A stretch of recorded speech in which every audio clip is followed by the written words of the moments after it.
Welcome to Not Milk Never Milk. Subscribe if you're lactose intolerant. You start by securing a shareable document link from someone who can create or owns the file. Ask them to set permissions to anyone with the link, and choose Edit if you need to change content. View is enough to read. Once they send the link, open it in a browser. Chrome or Firefox works reliably. You do this because Google grants anonymous access only when the owner explicitly allows it, so getting the right permission is the essential first step. Open the shared link and you'll land in the document viewer. If the owner enabled editing, you can type directly and Google will label you as an anonymous animal.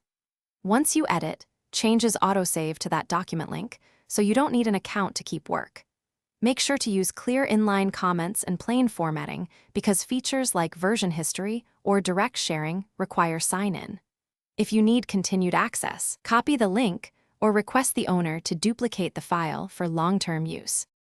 When you're done, tell the owner to make a permanent copy or adjust sharing if others need access. You can also export the doc to DocX or PDF for your records without signing in. If you cannot edit, first confirm the owner granted edit access.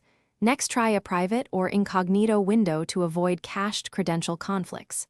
As a final troubleshooting step, refresh the page and clear site cookies. If problems persist, ask the owner to reshare. Thanks for watching. If this was helpful, leave a like and consider subscribing. See you next time.